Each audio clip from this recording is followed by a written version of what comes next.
Hey everyone, this is Shani McCabe from the Florida Food Forest. Welcome back to the garden. It is the month of August. It is cooking hot. I am absolutely sweltering out here today. So I thought it was a perfect day for me to share with you some of my heat-tolerant gardening tips. Now, I know it's not just me in Florida who's cooking this year. Every part of this country has been incredibly hot this year. I hear reports back from my family up in southern New England, and they say it's super hot this summer. Some days it's even just as hot in New England as it is down here in Florida, which completely blows my mind.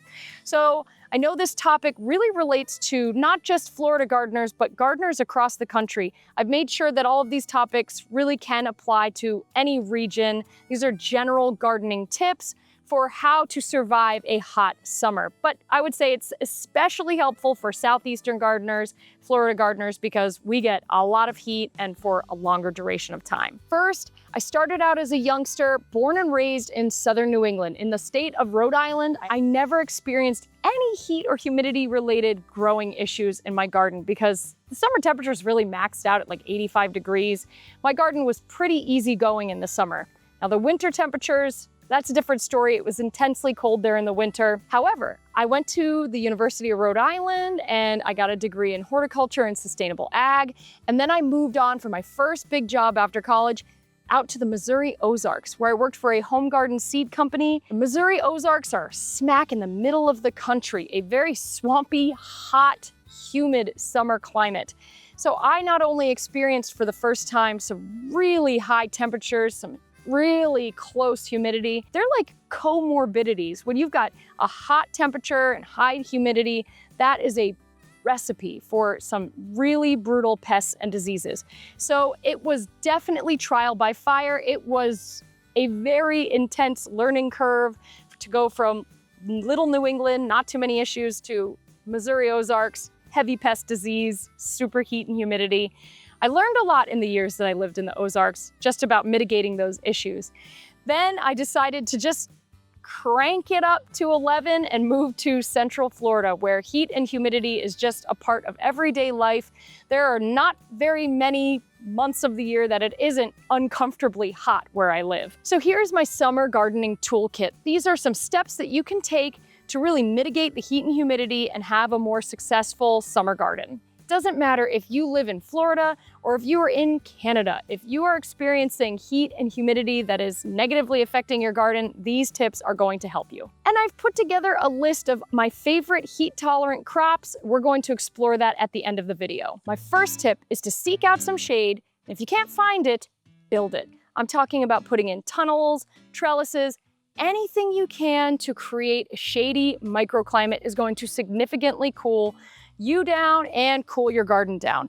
For instance, I've got this loofah tunnel going, and in the shade of my loofah tunnel, I have some greens. It's actually a heat-tolerant green called Sisu. I've got it planted next to my loofah tunnel, but it's providing a measure of shade and protection, just a little bit of a cooler microclimate. Building these tunnels is going to also be more comfortable for you. I find myself filming under here, hiding under here all the time. My kids naturally migrate under the tunnel, so it's incredibly beneficial. It doesn't cost much. It's not a huge investment in materials, and it's definitely going to go a long way. Also, especially for you Florida gardeners, the shade of a nice oak tree or any tree that's providing some shade, you don't need to be so afraid of shade in a Florida or a super southern garden, because part shade in Florida or the very deep south is sort of equivalent to full sun up north. Your plants are going to be able to photosynthesize and get what they need, even in part shade. But here in Florida, we can afford to grow in some shade because it is just so hot and the sunlight is so intense in the summer. So don't be afraid to either locate a raised bed near some good dappled shade or to create a trellis. Your plants down here in the deep south can take some shade, and in fact, they're going to benefit from it. This next tip is all about watering your plants. When we get into extremely hot summer temperatures, even here in Florida where I can count on a daily rain shower, I still make sure to have automatic irrigation and to give my plants long, deep drinks of water. This is so essential because when we get into these super hot temperatures, your plants are going to want to be pulling, they're going to want deep, nicely established roots so they can pull water and nutrients from deep in the soil. So giving your plants long, deep drinks of water is going to help them to establish a nice, deep root system.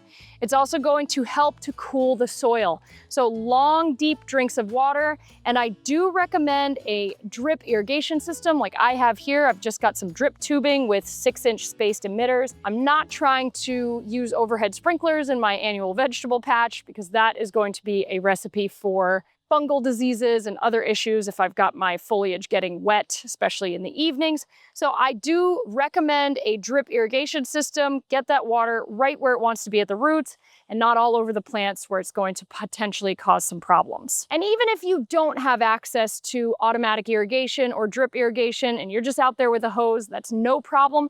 Just try to remember to stay a little longer on each plant and make sure that each plant gets a nice long drink of water. And switching up your watering style for longer, deeper drinks is one super easy way that you can change and implement right now for your garden. It's not going to require any major changes to your garden infrastructure. It's an easy to implement trick to make your plants a little happier. Tip number 3 for a successful summer garden: don't skimp on the mulch. I have got the Epic straw mulch here. I've been really enjoying that. I don't care if you use wood chips, straw. I used to use seaweed when I gardened in Rhode Island. Whatever you've got, it's a natural material that's weed seed free and herbicide free will do. We're going to give a nice thick layer of mulch all around our plants. This is going to help to cool the soil, to prevent those extreme fluctuations in soil temperature. Extreme fluctuations in soil temperature are a major stress factor for your plants. If you tend to get blossom end rot on your tomatoes, that is often caused by extreme fluctuations in the moisture of your soil. So giving long drinks of water and providing a good layer of mulch to trap that soil moisture and prevent drying out, that is going to give you a measure of protection against forming blossom end rot. And adding a layer of mulch is something that you can do right now. It's absolutely not too late in the season to go out, grab yourself a bale or a box of straw mulch, any kind of mulch you'd like, and to apply it to your garden. That is going to be immediately effective and helpful. I also love mulch, obviously, because it helps to cut down on the weed competition for your plants. So there's about 1,000,001 reasons to apply mulch to your garden. I can't suggest it strongly enough, but absolutely, this is one easy to implement tip that you can get to right away. My next tip is to select heat-tolerant varieties. Now, some crops like hot peppers and basil, those crops just thrive in hot conditions regardless of the variety you choose. They just love hot weather. Then you have crops, things like lettuce, arugula, cilantro. These crops don't love a lot of hot weather. So we're going to look for varieties that have specifically been selected to resist bolting or to accept a bit more heat and humidity. I have varieties like arugula slow bolt or cilantro slow bolt. These are going to have a measure of heat tolerance to them beyond the average variety. And that is just thanks to selective breeding. The breeder has basically grown out the plants, selecting for the plants that are the slowest to go to flower or bolt, and that's how they come up with slow bolt varieties. And you can find both heirloom and hybrid varieties that are exceptionally heat tolerant. That is going to come down to exactly which crop you'd like to grow, and if you have a preference for heirloom or hybrid. Finding a heat tolerant variety is going to be a step in the right direction, but sometimes you have to go all the way and just swap it out for an alternate crop entirely. The next tip is especially helpful for Florida gardeners, and that is to seek out heat-tolerant alternative crops. This is a big step beyond seeking out heat-tolerant varieties of your favorite annual vegetable crops. This is not finding a heat-tolerant variety of lettuce. This is just ditching lettuce completely and growing a subtropical or tropical crop that maybe has the same taste and texture as lettuce, that you could swap it in the kitchen, but is much more adapted to our gardening climate. A lot of Florida gardeners have had some heartbreak with their more familiar annual veggie crops and have switched over to more tropical, perennial type vegetables with lots of success. Growing these crops is a breeze. They are adapted to these conditions. They tend to thrive even in Florida's summers. This isn't going to be a challenge for everyone. A lot of people have grown up with these kinds of crops, especially if you grew up near the equator where it's very tropical region, then you are probably very well acquainted with these crops. But if you haven't tried something like edible leaf hibiscus or edible gourds, this is going to be something that is a bit of a learning curve for you in the kitchen. I have spent a lot of time, I call it the Food Forest Test Kitchen. That's where I have been trying out lots of different recipes and swaps so that I can make recipes and make recommendations for lots of our familiar vegetables and how we can swap them out for heat-tolerant alternatives. So I'm going to give you a list of heat-tolerant alternative crops that are going to thrive in not just a Florida garden, but a deep southern garden anywhere that experiences prolonged periods of super hot weather. First on the list is my #1 favorite heat-tolerant leafy green. This is called edible leaf hibiscus. The Latin name is Abelmotius manihot. It has a gorgeous texture, wonderful mild flavor. This is my best one-to-one swap out for spinach in the kitchen. It also works great raw in a salad. I've used this in countless preparations. It ends up in my diet almost every day in the summer, and it can take any amount of heat and humidity that you want to throw at it. It thrives in full shade, full sun, and everything in between. No problem. This has got to be one of the easiest crops I've ever grown. I grew it in the Missouri Ozarks as well, so it can be grown farther north. And when I gave up on trying things like lettuces and spinaches in my Florida climate, I turned to these crops right here, and I have never looked back. Another excellent heat-tolerant green is sisu, Alternanthera sisu. This is another super heat-tolerant crop. It is a short, low-growing crop. It's going to be something you can put at the base of your food forest, in a small pot on your patio. You can integrate it into your vegetable garden. It's a very easy to grow, low maintenance, edible leafy green. Now, I only need about 1 or 2 of these large edible leaf hibiscus plants because they tend to be tall and very generous with their productivity.